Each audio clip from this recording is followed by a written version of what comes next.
Inside Obstacle News. Welcome to Inside Obstacle News. I'm your host, Dirty Getty, and this week on the show I have interviews with Hobie Call and Andy Hardy. So, first up in the news, we have results of the SoCal men's race here. We got Hobie winning with Cody Moat coming in second and Hunter McIntyre coming in third. For the women, we have Tyann Clark coming in first and Jenny Tobin and Faye Morgan coming in third. So you can check out the top 10 here, and we'll have more results from all kinds of races all around the country as things start to heat up. It's still a little cold here in the Northeast, so if you gotta run, don't forget to bundle up. So let's get to our interview. So welcome to my show this evening. I've got Hobie Call on, a man who needs no introduction.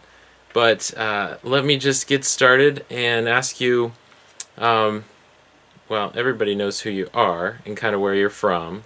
But what exactly got you started obstacle racing? It was Joe's offer of $100,000 to anyone who could win. So that got me signed up for the first race, but of course after that it was so much fun. I kept going even after I didn't win 100,000. So, yep. And how close were you to winning that 100,000? Well, I didn't win the death race, which for those who pay attention know it's a completely different animal than these other races. If I would have won that, who knows? Things would have been different than they turned out to be. I may have made it. You never know for sure, though. So the death race was part of that original $100,000 deal? Yes.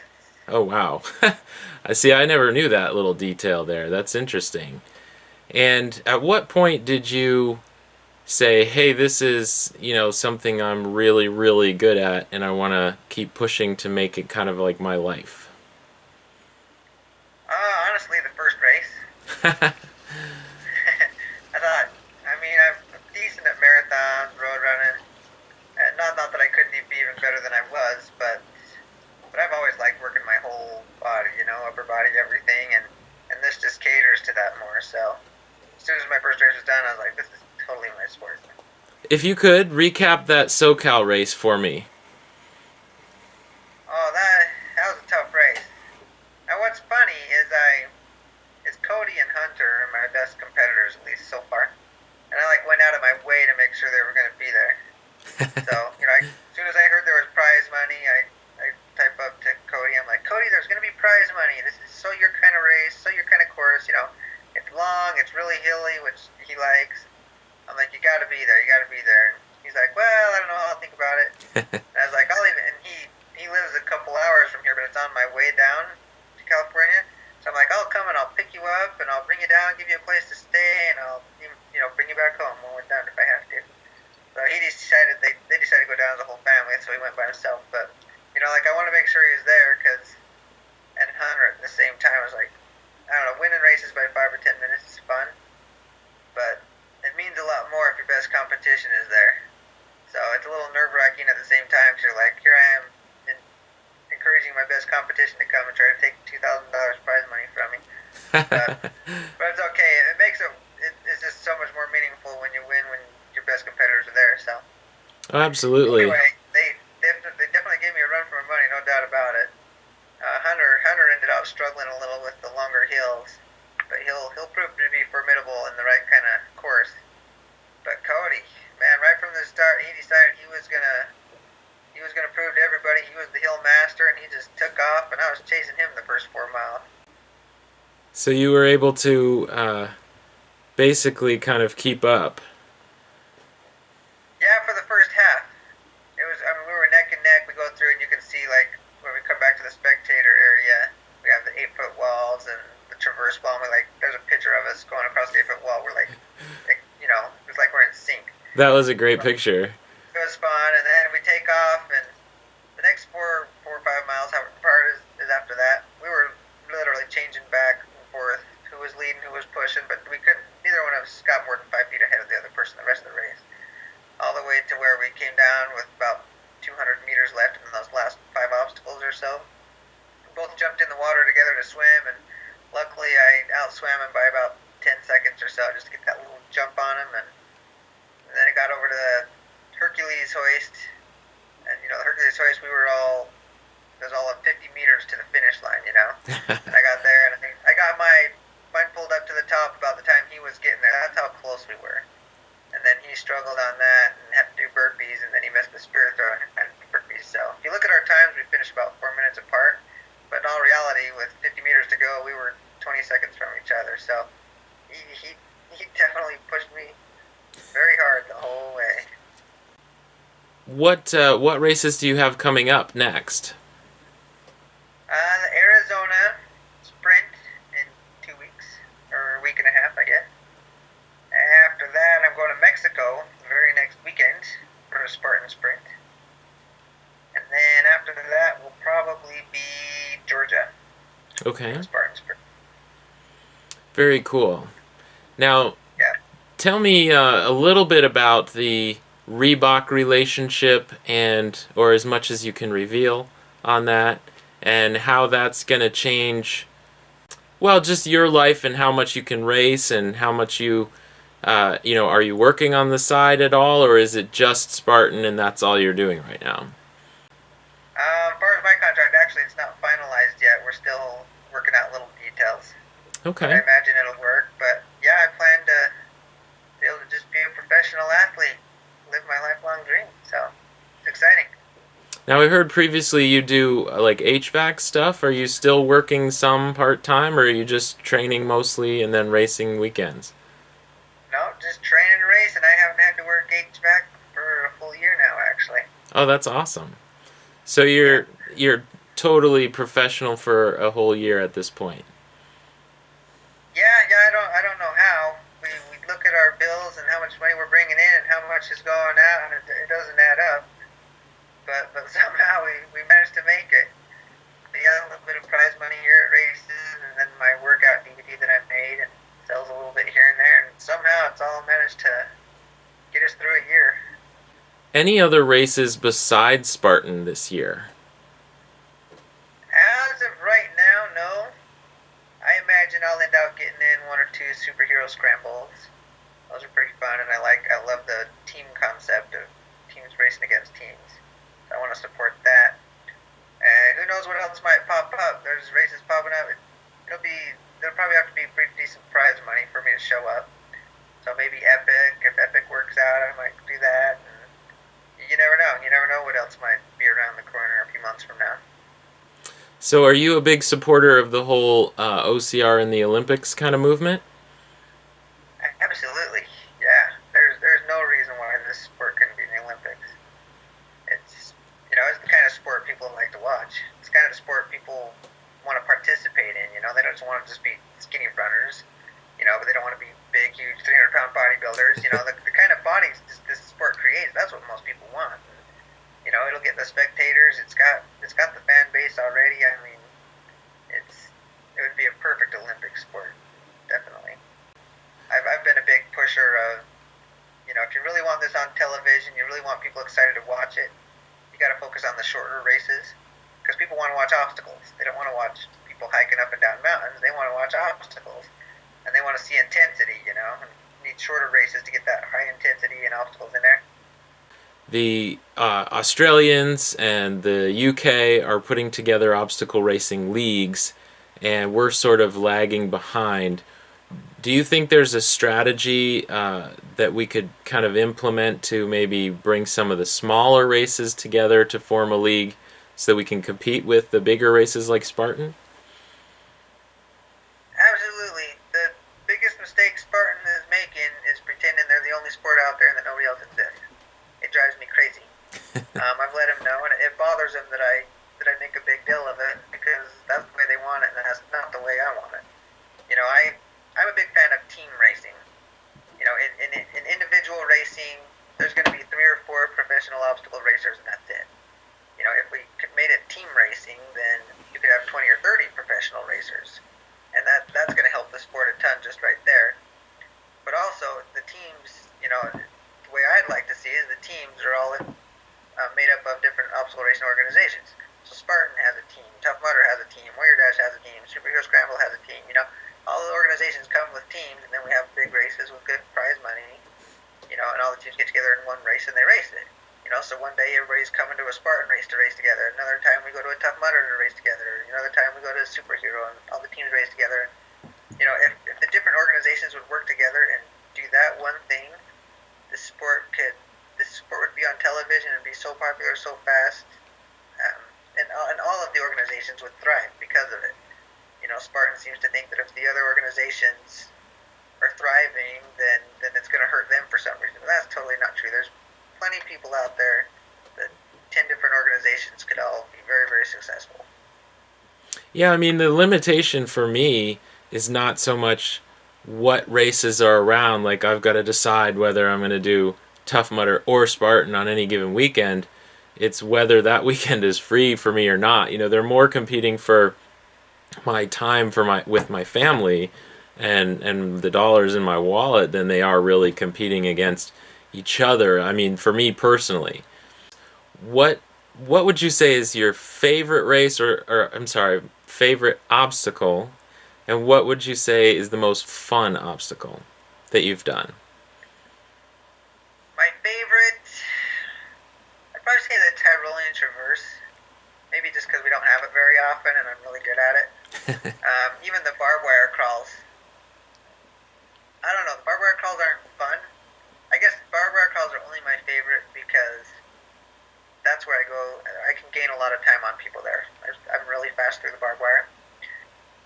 It actually hurts and it makes me real dizzy, but in one barbed wire crawl, I'll gain a whole minute on people usually, So I like it for that reason, just because it gives me a competitive advantage. But no, I'd say the Tyrolean Traverse is probably the most fun. And do you do the over the rope or under the rope technique? Under the rope.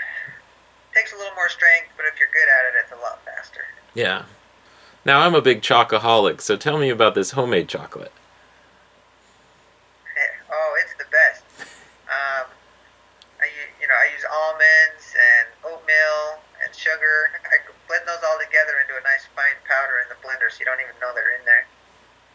And then coconut oil, like a raw organic coconut oil, and cocoa powder. What else do I put in there? I'm sorry, I think I'm drooling a little bit. Okay, continue. Yeah, vanilla flavored whey protein, and then a lot of chia seeds. Ah, chia. I like chia. Yeah, chia are great because they don't have a flavor. They don't ruin the flavor of whatever you put them in, and they actually work really well in chocolate. So, I add a lot of protein to it. It's got a lot of healthy fat, and then carbohydrates. So it's actually a healthy chocolate, as healthy as chocolate can get, I guess. Is that so? Then, do you use like a melted chocolate, or is that something you add to a shake? No, it actually makes up like an icing recipe. Okay. And so I'll just make it like a big bowl of icing.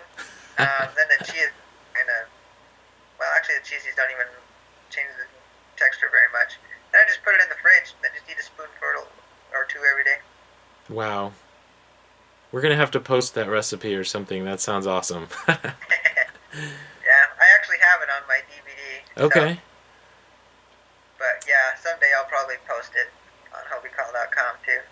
Well, we'll plug the DVD then. If you want this chocolate recipe, get the DVD. Where can they get the DVD? It's on hobiecall.com. Excellent. Actually, it's even on Amazon and eBay. So Oh, okay. you look for how to train for obstacle course racing. That's what it's called. Now, do you plan on doing like an updated or a second DVD or anything? Yes, definitely. My plans keep getting delayed, but yeah, we're definitely going to. Because my first DVD, it shows my workouts the way I actually do them. And I explain why I do what I do and why it works, so it's real informative. If you're looking, you're like, what does Hobie do? How does he do it? Get the DVD, because it definitely, it shows it just the way I do it. And then explains why and how and everything, and the philosophy behind it. So it's good information, but at the same time, it's not really a follow-along DVD, and the workouts I do, most people aren't going to do my workouts. They're real structured, they're real strict, they're real. Um, I don't know what the word is. They're difficult to do, you know. Sure. But there's a lot you can learn from them and incorporate into your workouts for sure, though. But yeah, the second DVD, we're planning to just do it 3 workouts. Have the idea of off of 3 workouts a week if you want. You could do an obstacle race. They'll be more follow along, not necessarily follow along, but easy to do. You know, you can write them down and you can go out and do them. Real simple, a little more fun at the same time, I guess I could say. So yeah, the idea is in the works. We just haven't got around to doing it yet. Does it feel kind of weird to be the top guy? No.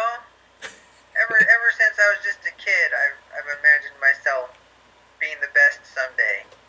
You know, and not that it's something that goes to my head, you know, but you know, I've imagined it my whole life, and now I'm like, I'm 35, almost 36 years old, you know, so I've had plenty of years to think about the idea actually happening. And so now that it has, it's not like it was a surprise or anything, you know. I've had faith. The day was coming for my whole life, you know. So I mean, I'm grateful for sure because I was close to giving up, saying I've done all I can do, you know.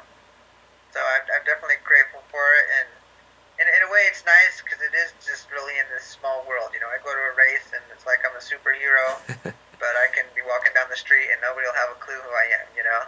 Yeah. So it's not like something where everywhere I go, people are like, "Oh my gosh, it's Hobie Call," you know. I may be the Michael Jordan of our sport, but our sport's still small enough that I'm not Michael Jordan when I go to the restaurant.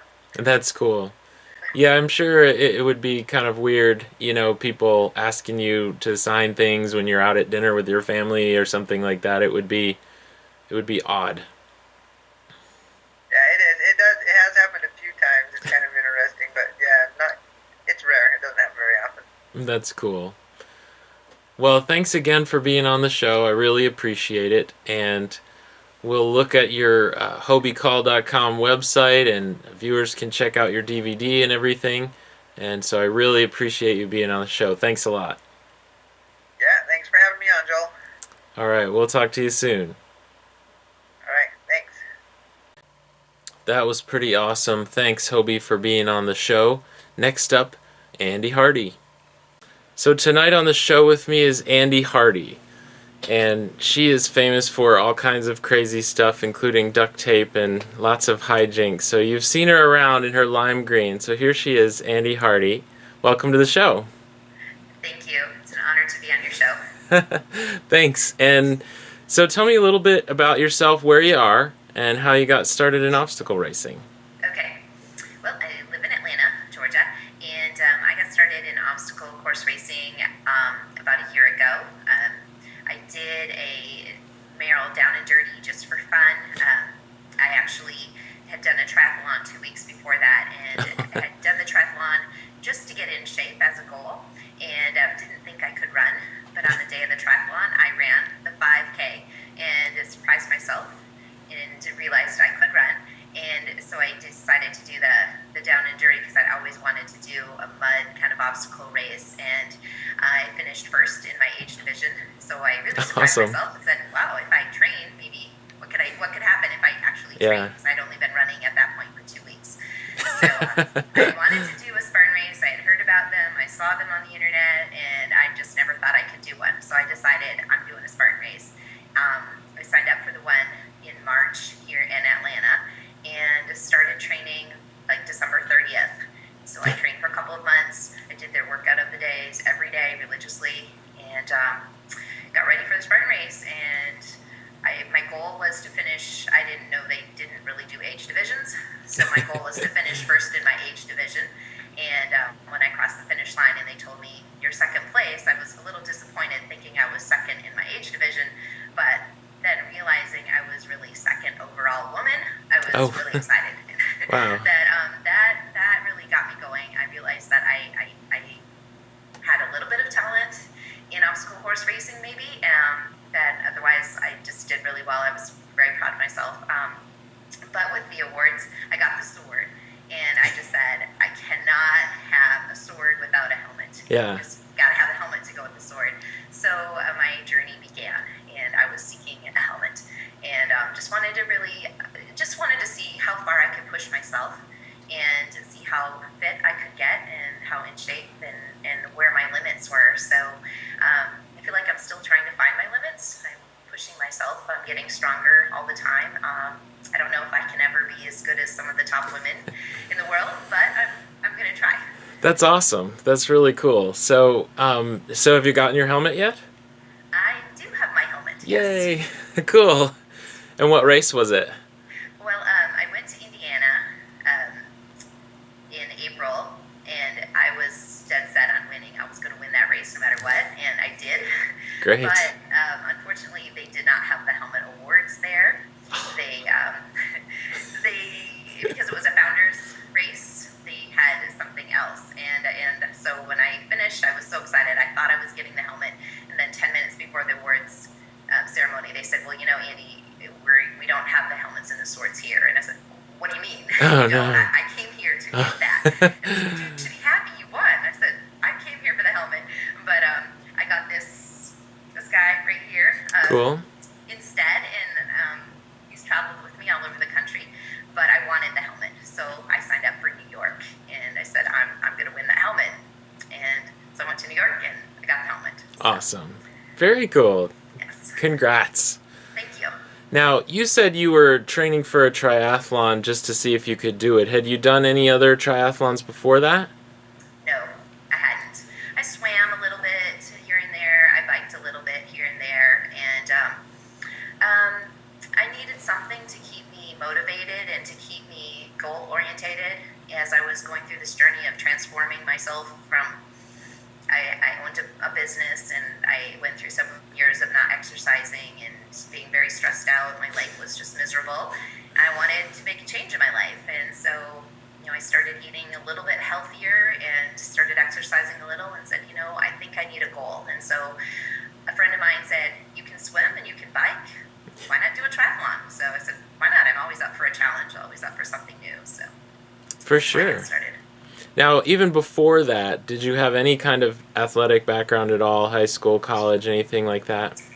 I'd always been very active as a kid and into any kind of sport I could. I loved to play ball. I loved to run and jump, crawl through things, crawl over things. There was a rope I was climbing in, a tree I was up on top of it, and under culverts, anything like that I was very into. I played basketball and softball in high school, Okay. and a little bit in college. I had a hard time focusing and staying focused on what was the play we were supposed to be doing. And it wasn't great, but it was okay. I could hold my own. My love was football, but Okay. in high school they wouldn't allow girls to be on the football team. I played intramural football in college a little, and it was my dream from a little girl to be a professional football player. Well, they have professional women's leagues now. They do, and they just got a team here in Atlanta. And, Very good. You thinking about trying out? Might be my next venture, so Awesome. you never know. Cool. Now, tell me a little bit about the green. What's the green? The green's always been my favorite color. I just Okay. love green. It's vibrant, it's full of life, it's exciting, and so I've always loved green. I love to wear green, and I think the significance of it, I wore a little bit of green in my very first race, but in my second race, I wore a bright green top, and it was very easy to see in the pictures, the Spartan pictures, and it just kind of stood out, and I kind of got known for it. So in my next race in Tuxedo in New York, there were a lot of comments about my green, and people could pick me out in the crowd wearing green, and so it kind of stuck. But I love green. I mean, I've always had a lot of green clothes and green things, and so it's just kind of my signature now. Yeah, I definitely. Anytime there's a picture, the green always, Andy pops right out. So that's cool. I like that. What about the duct tape? Okay, so where did that come from? Well, that started in Tuxedo as well. A lot of moments from Tuxedo. That was like a very memorable weekend. I had a pair of shoes. I started with La Sportivas for my running shoes because I was never a runner. I didn't really know much about it, but I'm a rock climber, and Okay. La Sportiva is a big shoe in rock climbing. And so I had these shoes I thought would work better for obstacle course racing because they had the good traction to the first race on Saturday. My toes were hanging out when I finished the race, and then I wanted to race again on Sunday, but didn't have time to buy new shoes. So I just got some green duct tape, of course. Of course, and yeah. duct taped them up. Just duct taped around the shoe just to keep them close so I could at least run the race. And so that's how it started. And then I've used a little duct tape to patch up holes here and there. And so this idea came up that I wonder what it would be like to run in duct tape. You know, how your clothes get hung up on the barbed wire and so forth. And so Chad Harris that does the Spartan TV and I thought of this idea that maybe I could run a race in duct tape and see what happens. So actually it held up very well. I finished the race in complete duct tape and a little tiny hole in the seat of my pants because of the barbed wire, but for the most part it held up really well. So no other duct tape malfunctions during a race? No, we haven't. Okay. Not yet, so They say that duct tape is like the Force. There's a light side and a dark side, and it holds the universe together. I think so. What races do you have coming up? I'm actually doing a Warrior Dash of all things this Saturday. An opportunity came up that I just couldn't pass up. It was it's in Central Florida. I live here in Atlanta, and I'm getting flown to Central Florida, and we got a free entry. So it's like, how can you go wrong? Might I've as never done well. a Warrior Dash, and I was trying to figure out what I was going to do on Saturday for a good training day anyway. So I think I'm just going to go and run and see how many laps I can make. Good practice, good warm up. The following weekend, I go to Spartan Race in Phoenix. I wasn't planning to start my season so soon, but I'm also going through withdrawals because I'm used to racing every other weekend, and it's been hard to not race. So Arizona will be my first Spartan race. Then I plan 2 weeks later to go to Miami, and then 2 weeks after that, here my hometown is Georgia. It'll be my anniversary run, so I'm very excited about that. I don't have a complete schedule yet set up. I'm kind of trying to figure out what my goals really are and what I really want to accomplish. But I love to race so much that you'll probably see me every other weekend. Cool. And you, obviously you're doing a lot of Spartan races and the Warrior Dash, and I've seen you in the Superhero Scramble. Have you done any Tough Mudders? I have not done a Tough Mudder. It's possible that I might do one here. There's one here in Atlanta. I've thought about doing them.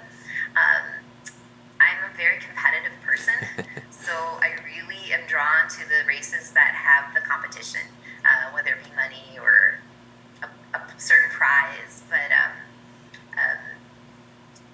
not saying I wouldn't do a Tough Mudder. I considered the world's toughest mudder this past fall. I'm just not at that level yet that I can go that long, that far. I've been training for a little over a year, and so I don't feel my endurance is there yet, but eventually, possibly a death race is possibly on my mind as well. I'm planning, if all goes well, to do a Go Ruck in March in Chicago. Cool. I don't know why exactly, because I hate the cold, but I figure it would be good training for me and just to see what I'm made of. So, like I said, I'm still trying to learn my limits and see what I'm made out of. Well, Chicago shouldn't be too bad in March. I used to live there, and it's Okay. it does have its 4 seasons. It can have bad winters, but blizzard and I have a blog site too. So if oh, what's the Isn't that? It's barbedwireforbreakfast.com. And we have posts on there. We're going to start expanding that now. We're going to have merchandise very soon as well, t-shirts and stickers and things like that. And our goal is to help people, motivate them, to help them learn about obstacle course racing, to give them tips and so forth, just to network and channel through us. So it's me and Ange Reynolds and Corrine Kohler. The 3 of us do it together. So they're 2 of the top women in obstacle course racing in the world as well. So we have a good little team there. But have people check us out too. Barbed Wire for Breakfast. Excellent. Yeah, I remember those pictures of you with the biting of the barbed wire. Is that kind of a play on that a little bit, or is that just? A little bit, yes. We play with that, so it's just kind of, and you maybe notice my crown too. The Oh, barbed wire cool. crown is just one of those little things you do. I have a lot of fun with what I do. It is a hobby for me. I'd love to turn it into a career. I'm not quite where Margaret is about leaving my day job and totally immersing myself in this. I would love to. I might take that leap of faith right after her soon, but we'll see. And what is your day job, just real quick? I'm a teacher. I Oh, teach cool. 6, 7, and 8 and 9-year-olds that have ADHD and dyslexia and some special needs. We get along very well together. We do a lot of burpees and push-ups and yoga together and Neat. bounce off the walls together. That's so cool. Well, thanks again. Thanks. And I hope to see you again on the show soon. Wonderful. Anytime. Thank you so much. Have a great night. Thanks, you too. Thank you. Well, that's our show for this week. My thanks to special guests Hobie Call and Andy Hardy. No Wad Hacker this week, but in the meantime, you gotta ask yourself, do you feel muddy, punk? Well, do ya?